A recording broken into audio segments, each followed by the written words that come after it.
Salut à tous et bienvenue pour un nouveau crime et disparition. Aujourd'hui, je vais commencer une série un petit peu spéciale et qui me tient beaucoup à cœur. Je vous en ai déjà parlé. Ce sont les enfants qui ont disparu et qui ont été enlevés en Suisse dans les années 70 et 80. Aujourd'hui, je vais commencer avec l'histoire de Edith Trittenbas qui a disparu dans le canton de Thurgovie en mai 1986.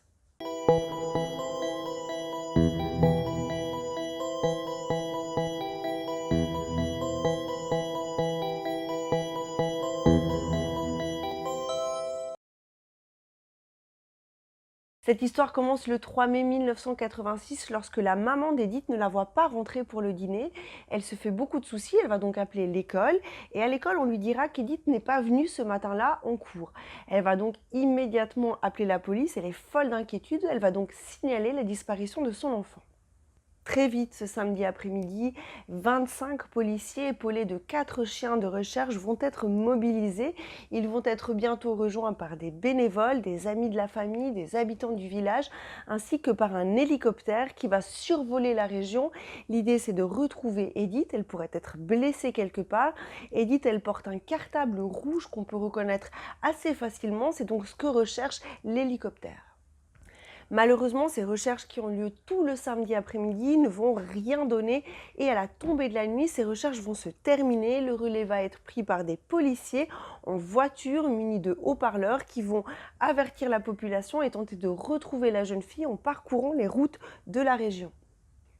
Dès le lendemain matin, dimanche, les recherches reprennent. L'effectif est augmenté et 150 policiers sont mobilisés pour tenter de retrouver la petite Edith. Bien sûr, des bénévoles sont sur place, l'hélicoptère est toujours sur place et tente toujours de retrouver l'enfant. Toutes ces recherches, malheureusement, ne vont mener à rien et la semaine va se terminer sans qu'on ait aucune piste à exploiter pour la disparition d'Edith. Ce qu'il faut dire, c'est qu'en cette fin de semaine, en ce dimanche soir, la police ne privilégie aucune piste. L'hypothèse de l'accident reste toujours ouverte, mais également l'hypothèse d'un enlèvement d'enfant. Le lundi matin, les recherches vont reprendre, les policiers sont à nouveau sur le terrain, l'hélicoptère survole à nouveau la région, les chiens policiers fouillent les vallées, les forêts alentours pour tenter de localiser l'enfant. Malheureusement, toutes ces recherches ne vont rien donner. Le mardi, ce sont les élèves de l'école qui vont être mobilisés et qui vont soutenir les policiers qui recherchent Edith. Malheureusement, ces recherches ne vont à nouveau rien donner. Un homme grenouille fouille les étangs et les cours d'eau de la région, mais on ne retrouve aucun indice et aucun objet appartenant à Edith. Ce mardi, on va même faire un appel à la population. On va demander à chaque personne possédant une grange de bien vouloir la fouiller, et à chaque personne possédant une fosse à purin de bien vouloir jeter un œil si par hasard Edith ne se trouve pas à l'intérieur. Après cet appel à la population qui ne va rien donner, les autorités suisses vont décider d'alerter Interpol et de voir si peut-être cette jeune enfant n'a pas été victime d'un enlèvement par un homme ailleurs en Europe. Très rapidement, il faut avertir la population. On est en 1986, donc il n'y a pas Internet, il n'y a pas WhatsApp, il n'y a pas Facebook pour pouvoir faire un appel. Si bien que 1500 affichettes vont être envoyées dans toute la Suisse pour prévenir un maximum de monde. Dès le 9 mai, un appel est fait à la télévision allemande dans l'excellente émission XY. On demande à toute personne qui aurait vu Edith de se signaler à la police. Edith Trittenbas. Das Mädchen ist am vergangenen Samstag auf dem Weg vom Elternhaus zur Schule in Wetzikon im Kanton Thurgau verschwunden und bis heute nicht wieder aufgetaucht. Dans les années 80, on avait encore l'école un samedi sur deux. Alors, c'était pas facile pour nous de se lever un samedi sur deux pour aller à l'école, mais c'était encore moins cool pour nos parents de nous amener un samedi sur deux à l'école. Voilà pourquoi Edith avait l'école le samedi matin. Ensuite, il faut savoir que on n'avertissait pas toujours les parents en cas d'absence de votre enfant. Alors, bien quand bien même elle ait 8 ans, l'instituteur ou l'institutrice n'a pas jugé bon d'avertir les parents. C'est vraiment dommage parce qu'on a perdu 4 heures. Edith, elle est partie de la maison à 8 heures et si l'école avait appelé ne serait-ce qu'à 8h30 pour signaler l'absence de la petite ou 9 heures, on aurait pu faire des recherches très vite et la personne qui l'a potentiellement enlevée pourrait être moins loin. C'est vrai qu'en 4 heures, on peut même déjà être en Allemagne, donc on peut vraiment partir très loin. C'est vraiment dommage ce temps perdu. En tous les cas, Edith, elle est partie le matin à 8 heures. Elle a 500 ou 800 mètres à parcourir pour aller jusqu'à l'école. C'est pas énorme, c'est pour ça qu'elle part à l'école toute seule. Elle fait le trajet tous les jours et il ne se passe jamais rien. D'ailleurs, la plupart du trajet se passe dans des champs, dans des prés, donc elle est censée rencontrer absolument personne. Le seul endroit qui est un peu dangereux, c'est un moment lorsqu'elle va traverser une route de campagne qui est quand même assez empruntée, mais c'est vraiment le seul moment où elle risque de croiser du monde, où elle doit faire attention à regarder pour traverser la route. À part ce bout de route à traverser, c'est vraiment à travers champs qu'Edith parcourt le chemin pour se rendre à l'école. Cette route qui est une route quand même assez empruntée puisque beaucoup de gens dans la région amènent leurs enfants à l'école. C'est une région très vaste, donc il y a facilement plusieurs kilomètres à parcourir pour aller jusqu'à l'école. C'est pourquoi beaucoup d'enfants sont conduits en voiture à l'école. En plus, c'est une route de campagne, mais une route qui relie des grandes villes. C'est la route qu'on prend pour aller à Zurich, par exemple. Donc il y a beaucoup de gens, même le samedi matin, qui empruntent cette route et un appel est fait à la population et aux personnes qui empruntent cette route pour savoir si des gens auraient vu ce samedi matin la petite Edith Trittenbass sur le trajet. Malheureusement, personne n'a vu Edith, aucun témoignage ne revient à la police disant avoir vu la petite. Il y a des coups de fil qui vont être faits pour signaler d'autres choses, mais ce matin-là, personne n'a vu Edith. Gentiment, la police va quand même plutôt pencher pour la piste de l'enlèvement. Il y avait toujours cette idée que Edith pourrait avoir été victime d'un accident. Il y avait d'ailleurs un chantier pas très loin de l'école avec des canalisations et certains pensent qu'Edith aurait pu tomber dans ces canalisations. Après vérification, on n'a jamais retrouvé son corps. Et c'est vrai qu'après 6 mois, n'ayant rien retrouvé, ni son sac à dos, ni des affaires lui appartenant, ni un vêtement lui appartenant, il n'y a vraiment absolument rien, ni aucun chien n'a senti sa piste. Les recherches vont s'essouffler. Une récompense avait très vite été offerte de 3 000 francs. Cette récompense, 6 mois plus tard, est passée à 15 000 francs. Alors, il y a bien des coups de fil qui sont passés à la police, une soixantaine de coups de fil, mais aucun de ces coups de fil ne va permettre à la police de se diriger vers une hypothèse ou une autre, ou une piste ou une autre. Donc finalement, on se demande ce qui a pu arriver à cette petite. La fugue semble totalement exclue, elle a 8 ans, quand bien même on entend parfois dans certaines affaires, oui, elle aurait pu partir, même à 8 ans, certains policiers sont capables de dire ça. En l'occurrence, jamais personne n'a évoqué la piste de la fugue et ça me semble totalement juste. L'accident, ça semble également peu probable. Si dans les premières heures et dans les premiers jours, on ne l'a pas retrouvée, on n'a toujours pas retrouvé son corps. Si elle était tombée dans une fosse ou si elle était tombée quelque part ou si elle s'était blessée, on aurait fini par retrouver au moins son sac à dos, ses affaires, ses vêtements, ce qui n'est pas le cas. Jamais personne, jamais aucun promeneur n'a trouvé trace d'un objet lui appartenant.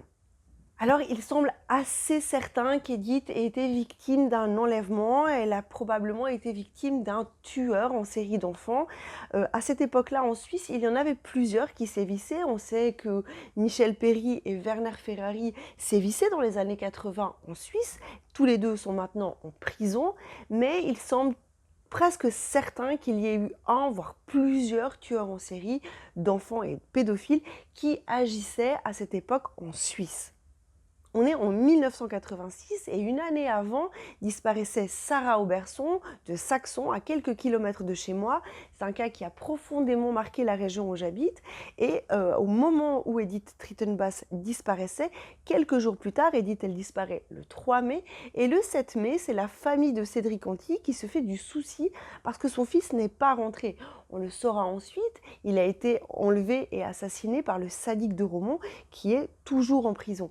Donc c'est vraiment une époque noire pour la Suisse, une époque où pratiquement un enfant par année disparaît sans laisser de traces.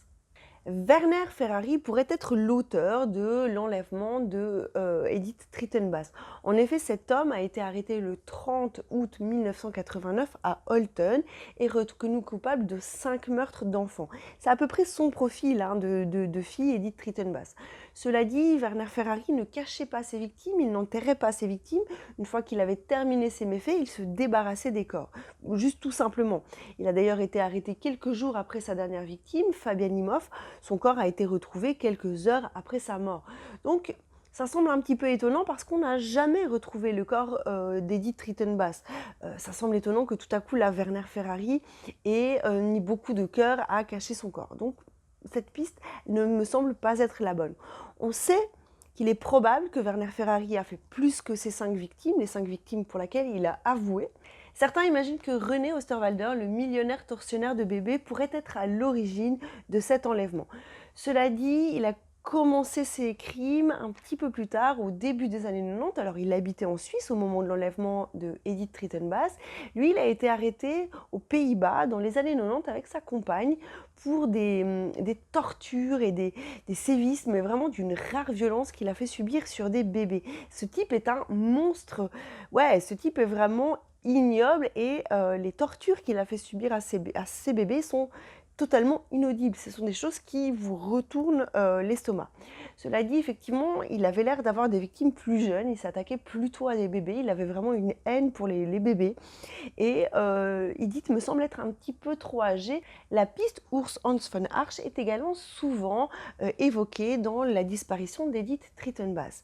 Je vous en ai déjà parlé. C'est le meurtrier de la petite Ilinia.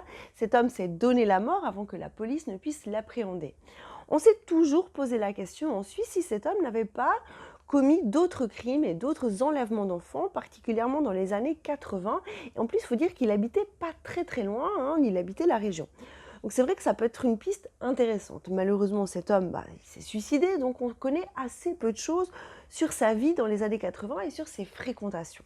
Alors si la police en sait plus, elle ne communique pas grand-chose sur ses faits et gestes dans cette époque-là. Après, c'est vrai que c'est une piste intéressante. C'est une piste aussi intéressante parce que vous vous souvenez peut-être, dans le cas d'Ilenia, son corps avait été enterré. Alors il n'avait pas été suffisamment enterré pour que les bêtes sauvages ne le déterrent pas. Cela dit, il avait été dérangé, hein, il avait été un petit peu dérangé lorsqu'il avait enterré le corps de la petite.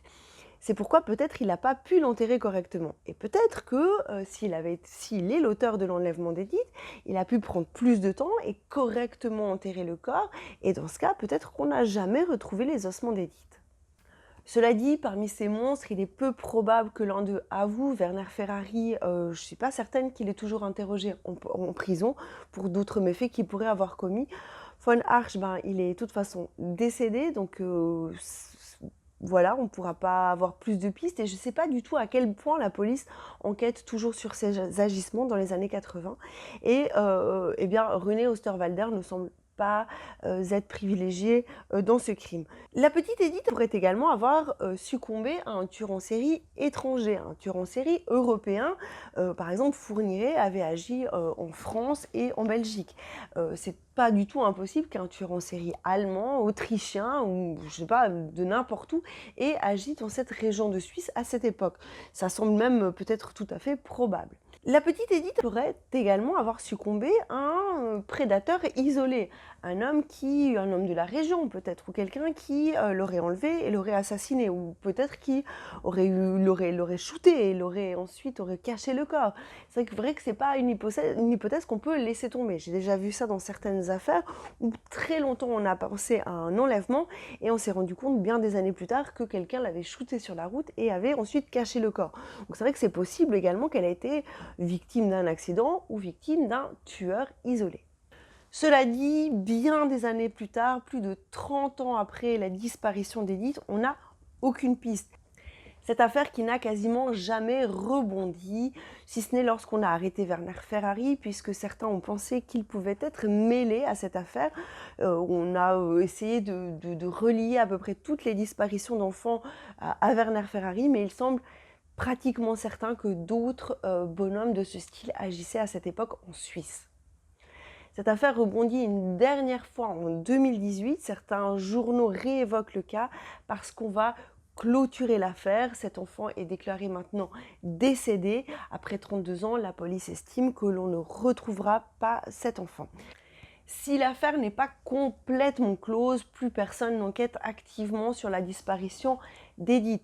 Honnêtement, c'est ce qui manque un tout petit peu en Suisse. Et si je peux faire un tout petit coup de gueule, c'est vrai que tout le monde ne connaît pas ces visages. Et je pense que de temps en temps, de rappeler ces enfants disparus, ça pourrait peut-être éveiller quelque chose chez quelqu'un. D'ailleurs, je vous encourage et je vais vous faire un appel. Edith, c'était une petite fille blonde, aux cheveux frisés, avec des yeux bleus. Si vous avez entendu parler de sa disparition et si vous connaissez quelque chose sur l'auteur de sa disparition ou sur sa disparition, ou si vous pensez possédez un indice qui peut aider à résoudre cette affaire, n'hésitez pas à contacter la police turgovienne. Je vais vous mettre toutes les informations dans la description de cette vidéo, le numéro de téléphone pour les contacter. Voilà, c'est tout pour cette affaire, c'est tout pour la disparition d'Edith Rittenbass. Je vais bien évidemment traiter chacune des disparitions qui a eu lieu à cette époque en Suisse. Certaines ont été très médiatisées, d'autres beaucoup moins, donc certaines affaires comporteront plus de détails, d'autres beaucoup moins. Dans le cas d'Edith, il n'y avait pas énormément d'informations, on n'a d'ailleurs pas retrouvé beaucoup de choses après sa disparition. Voilà, c'est tout pour cette affaire, j'espère vous retrouver tout bientôt pour un nouveau crime et disparition. D'ici là, prenez soin de vous, salut!